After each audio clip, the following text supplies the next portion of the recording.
Hi, everybody, and welcome. We have a most unusual show for you today. We are going to talk about power moms. Are you a power mom?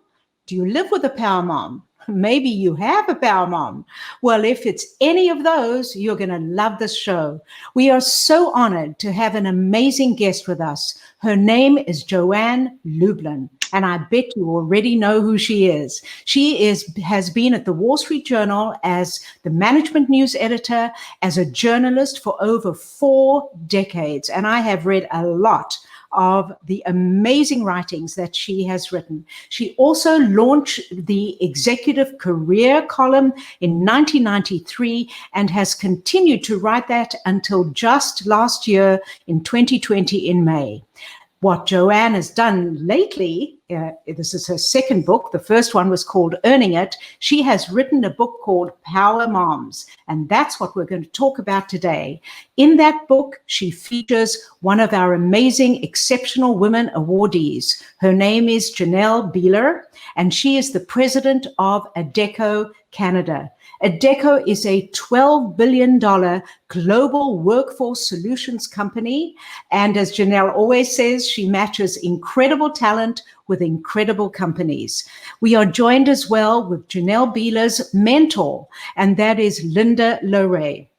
Linda is on the board of the Exceptional Women Awardees Foundation and an exceptional executive in her own right. She was the chairman of the CEO of Giorgio of Beverly Hills, and then took it into an acquisition by Procter & Gamble. Then she became the CEO of Fredericks of Hollywood, and now has founded and is CEO of Enjoy Global, which is a culture change platform. Linda has been Janelle's mentor since the beginning of her activity in the EWA program, and she continues to be her mentor now, because that is the commitment and promise we give to our EWA alumni, that we will mentor them for life. And I am Lorraine Siegel. I'm the chairman, founder, and CEO of the Exceptional Women Awardees Foundation, where our mission is to enable high-level, high-potential women to rise to meet their dreams. Why did we start this foundation? Well, I never had a mentor.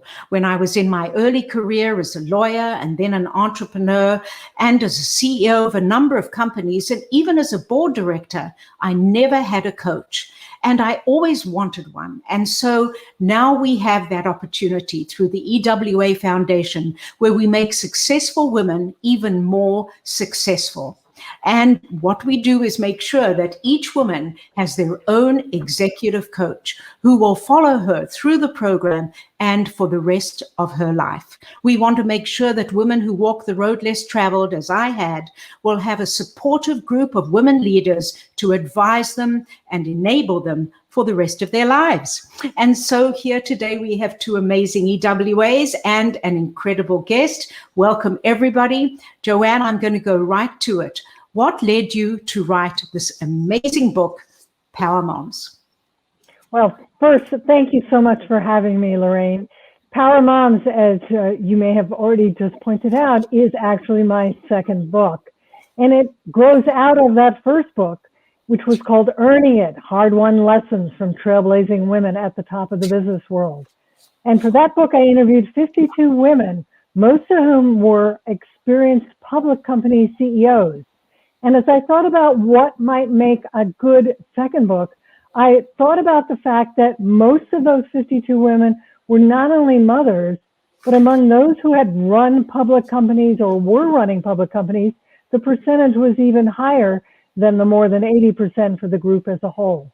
So I set out to find out whether those women, 51 of whom were boomers and who were trailblazers who indeed had walked that road less traveled, what they had to do in order to get to their high-level executive positions and where they were moms, whether it had gotten any easier for the younger women who are now becoming executives and who have children, women like Janelle.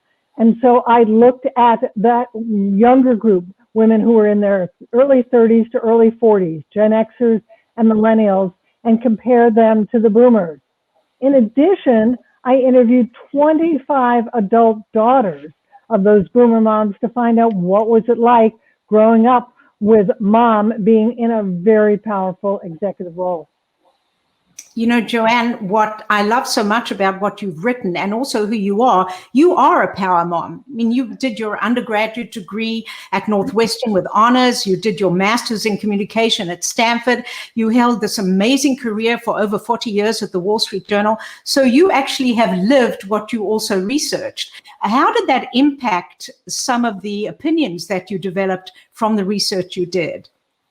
Well, it had a very profound impact, obviously, in both thinking about the concept of the book, but as well as addressing some of my own experiences. It was also shaped by the marching orders I got from my publisher. And she knew that many people had been very touched by some of my personal stories in Earning It, about the fact I'd gotten sexually harassed when I was a summer intern at the Wall Street Journal. And so she said, in this new book, I want every chapter to start with a personal story about your travails as well as your triumphs as a working mom. And so that's what you're going to find in this book. Not only some amazing tales of courage, accomplishment, as well as tragic moments, but some inspirational moments from my own foibles and achievements as a working mom at the beginning of every chapter. You know, Joanne, what happened to you is as an intern, when you just fast forward to 1993, when you shared the Pulitzer Prize with the Wall Street Journal. I mean, what an amazing evolution of your own career. Isn't that incredible? Do you think about that sometimes?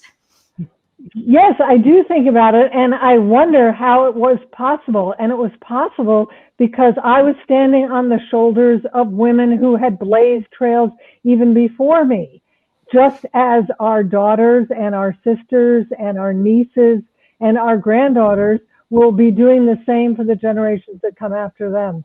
Many people have asked me why women would have spoken so frankly and on the record for both books.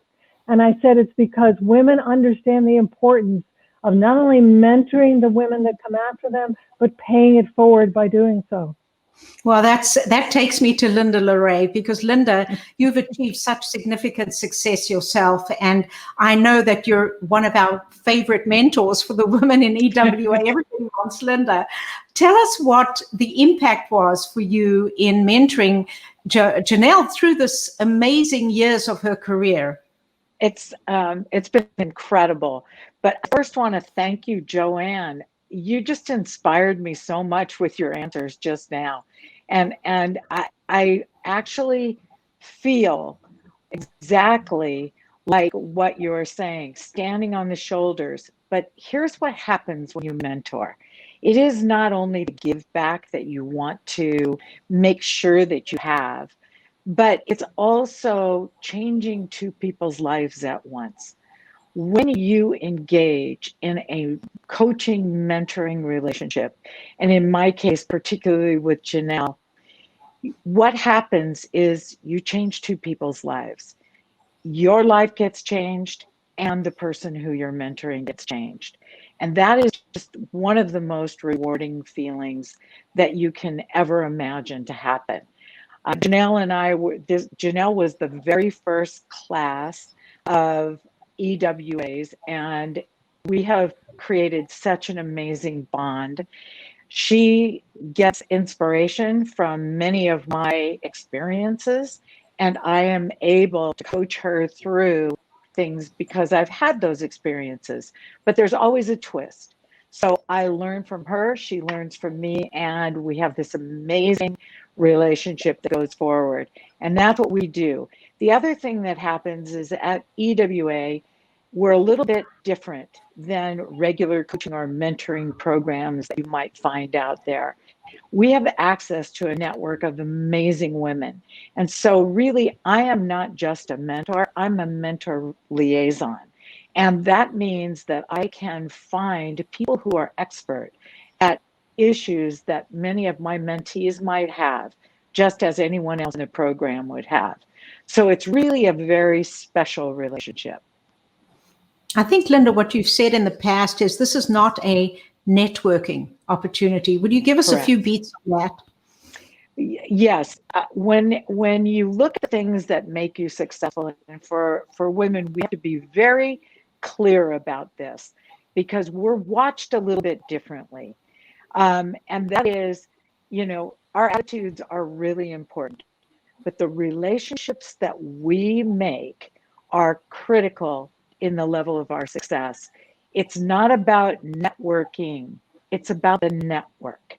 And when I say network as it pertains to EWA and as it pertains to our incredible mentor liaisons and our exceptional awardees, there is such richness in the experience and the breadth of what people do, the various industries, etc. So that's what it means. It's not a network of networking. It's a network of sisters. Oh, it's that's a network. Beautiful. That's beautiful. The sisterhood. So yeah, Janelle, we love to call it that.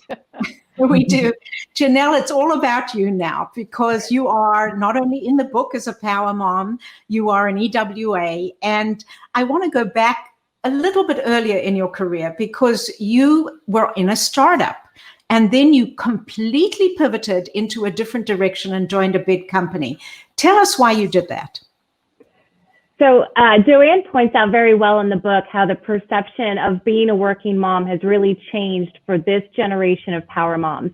And the practice of work-life sway and flexibility has become a necessity for working moms. And when I decided to start a family, it was important for me. I made a conscious decision to actually look outside of where I was at and find a company that could offer that type of support and flexibility that I needed in order to continue working, but still start a family.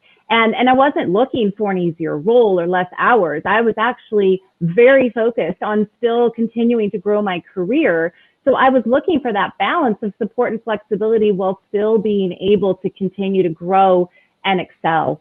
And real life moms. I was looking for companies that had real role models of people that were doing this. So women that were being very successful in the work environment, but also having the mom life. And when I interviewed at Adecco and had the pleasure of meeting with Joyce Russell, who was the president of the U.S. operations at the time, she was such a powerful advocate for working moms and working parents. And that coupled with, supportive culture and flexibility and real life women who were doing both was what made the decision for me. And it's funny how it comes full circle, because Joyce knew that having a group around me and seeing other women that could be successful in both being a strong mom and being strong in your work world was important. And she's the person that introduced me to EWA and really put me on the path to this journey that's helped progress me on both the work and personal life over the last couple of years.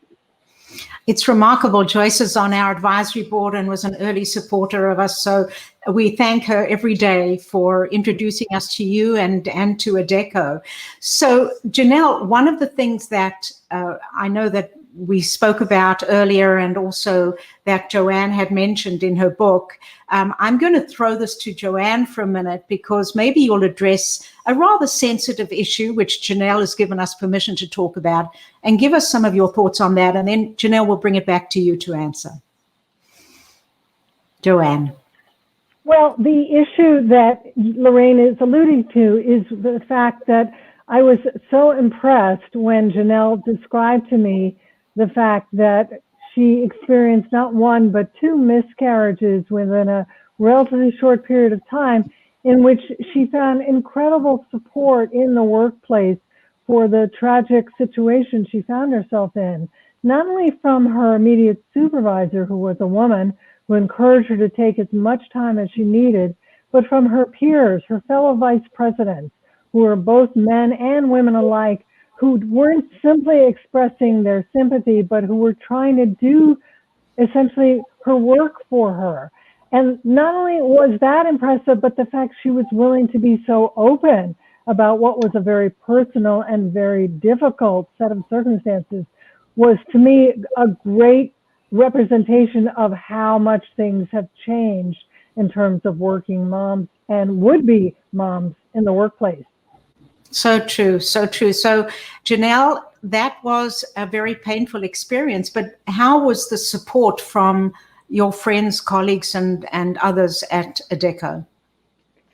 you know, miscarriage is not usually something that you talk a lot about in the work environment, and not usually something that people are comfortable talking about. And when it happened to me, I was very lucky that I had a group of people around me that, as Joanne mentioned, they not only jumped in and tried to help me with what I was going through, but they really created a very safe space where I could be vulnerable about what I was going through. They gave me the opportunity to talk if I wanted to. They gave me the support to know that I could take time if I needed to. They offered to help me in ways when I didn't know what exactly I needed help with.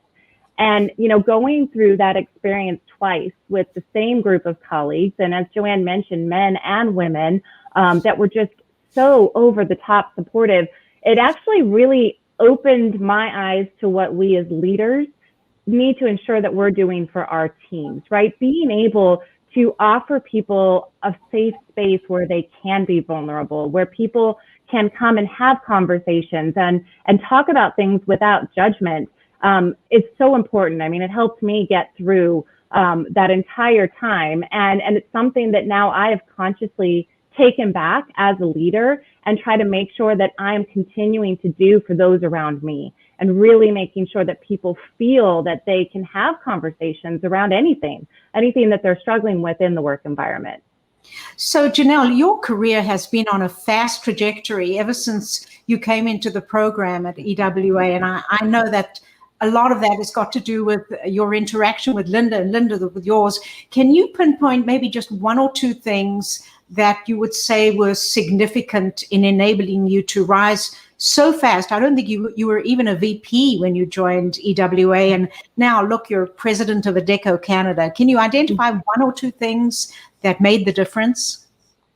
Yes, and I have to credit quite a bit of it to the mentorship of EWA and Linda specifically, because what I love about the relationship with Linda is that I can call her at any time, and I don't expect her to have the answers, but she gives me that space to be able to talk through whatever it is that I'm going through. And as she mentioned, if it's something where there might be somebody else within the network that has expertise, there are so many people that I can rely on for help in talking things through and figuring out how to strategize things. And honestly, those relationships and those conversations and advice gave me something that up until that point I had not had in my career. And it was not only a sounding board to help me work through things that I was going through and figure out how to navigate work situations, but that expert advice, right? People that had been through it that could walk me through pitfalls that they had and ways that I might deal with something that really made an incredible difference. Yeah, that's amazing. You know, Joanne, you have talked about the emotionality of the women that you interviewed and the difference between Gen X and boomers. Could you just give us a few beats on that? And then to the viewers, we will take some questions. I know that you're out there. Let's get Joanne's answer, and this will bring a question in after that. Well, when I set out to report this book, I wasn't sure whether things would have improved between those two generations. But to my great delight and surprise, things have definitely gotten better in terms of navigating career and life for those Gen Xers and millennial women. And there are three factors that account for that change. One is the fact that we've had tremendous improvements in technology. It's how we've all been able to work remotely from home for the last year due to COVID-19. The second thing is that many of these younger executive women have very supportive spouses, whether it's a husband, a wife, a life partner, whoever it is that they've just chosen to spend their lives with. They tend to insist and agree on being co-parents. And the third factor is that the workplace has changed, as we've just heard in the story that Janelle shared, because I did not find a single baby boomer who ever talked about having a miscarriage. And so we have workplaces not only where we can be open about the fact we are parents and the issues we're struggling with, but we have many, many more women in power positions who can act as role models, sponsors, and mentors for those younger, ambitious women. I tell you, everybody has to read this book. It is spectacular. There's so much for us to learn, no matter what generation you fit into. So we will take a question or two. I know we only have not too many minutes left, but let's see what's coming in from LinkedIn. David from Los Angeles. Linda, what do you think the most important quality is for a mentor? Oh, that is a very easy question to answer, because as a mentor, you really are the mirror for the person you're mentoring, and it requires a tremendous amount of empathy. The vulnerability that Janelle was talking about, the interactions that Janelle and I have, are very open, they're honest, they're vulnerable. And in order to have that, you need to have empathy. The other thing that is really critical is that if you don't have experience with something that you're dealing with, you really need to be honest and open about that. So luckily for Janelle and for me, I've had a tremendous career, and I'm so fortunate and have learned so much. And she's amazing. So her meteoric rise mirrors people that I have been around, and not too distant from some of the things that I experienced. So that's been very helpful. But the empathic capability and the vulnerability is critical in a mentoring relationship. Thanks, Linda. That's a great answer for David. So, Joanne, I am really interested, and I'm sure our audience would be too. Did the Gen Xers get mentoring from the baby boomers? Was there a relationship between them there, and how did that work? Well, I think in many cases that indeed was true. And I think a great example was one of the younger power moms, Samaya Balbalay, who at a fairly young age gets hired as chief marketing officer at a retail startup, but she's also a brand new mother. And so she is pumping milk in the workplace. But of course, since it's a startup, everyone's working in a very small space, and she's basically locked in a closet where all the men, and it's overwhelmingly men, can hear what's going on. She found this very disconcerting. She had grave doubts as to whether she really deserved and ought to be working as a mom. But that all changed when she got a new boss, a woman who was hired, who was a baby boomer, who had teenage children, who was very proud and very assertive and very open about why her children were not only important to her, but had contributed to her success, and talked about them in the workplace to Samaya. And it changed Samaya's whole attitude, because she suddenly realized that this was important to take ownership of her parenthood, but also of what being a parent could make her be in terms of a better leader. I love that. That's so inspiring. We have a wonderful question from LinkedIn, which I'd like to be able to squeeze in, and that's from Sarah Wells. Thanks, Sarah. I always worry as a mentee that I don't have enough structure or clear challenges to take to a mentor. As a mentor, what is the best way for a mentee to approach you? Linda, perhaps you'll take that one. Sure. Sarah, that's a great question. Be yourself. That's the best thing that I can give for any mentee, is be yourself. Whatever your issues are, don't try to be strong or try to lean in too much to your own, to your own idiosyncrasies. And what I mean by that is, you don't have to color anything. You need to be authentic with your mentor, because that's the only way your mentor can help you. So, Janelle, you are leading now the ADECA operations in Canada, and it's a different culture. We speak the same language, but we have a different culture. How has what you've learned in your life, and also from Linda and other mentors in EWA, helped you in your leadership role? So I think even though the countries have different cultures, people are the same, and people still require the same things. And I think going back to creating those spaces where people can feel comfortable having conversations with those in the workplace around anything, where, to Sarah's question, they can feel comfortable approaching anybody on the team and asking them for help and mentorship, those things are the same. I feel that people have the same intrinsic needs in a workplace and what they're looking for from their leaders. And it's been great to be able to bring some of the experiences that I've had, some of the learnings I've had as I've worked with EWA, and bring that to the teams here in Canada as well. Thank you. Well, we only have a few minutes left. Joanne, just maybe in 30 seconds or 45 seconds, give us one or two insights that you want to make sure our audience leaves the show with today. Well, I think the greatest insight I could offer is just remember how far we've come, and remember how far we have to go, and remember that the only way that working moms succeed is if we have workplaces where working dads succeed too.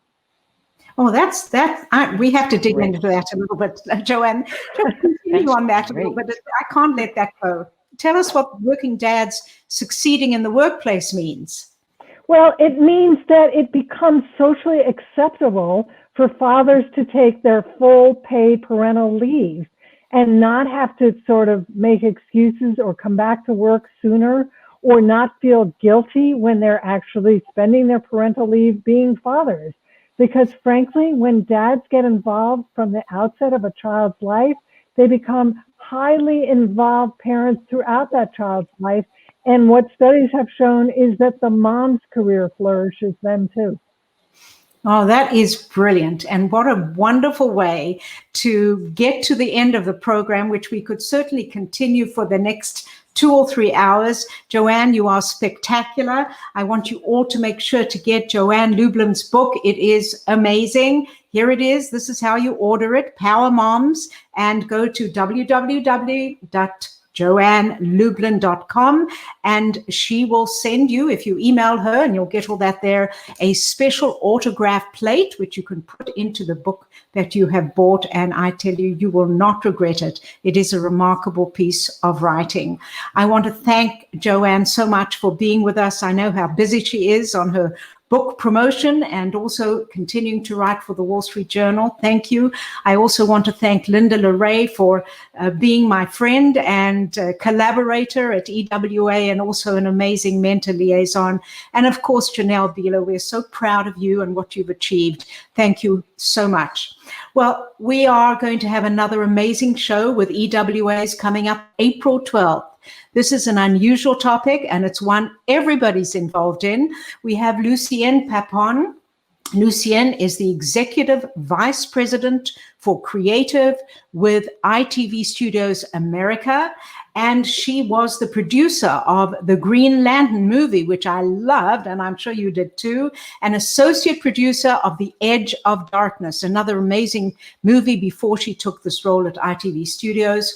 And we have with her Alma Derricks, and Alma is the CEO and founder of Rev, which is a consulting firm in Los Angeles with an amazing career before that. She was the chief marketing officer at El Rey Cable Network, and before that she was the vice president of marketing for Cirque du Soleil. So you are going to learn a lot about the deconstruction of the entertainment industry and what's next from these two amazing women. You do not want to miss the show.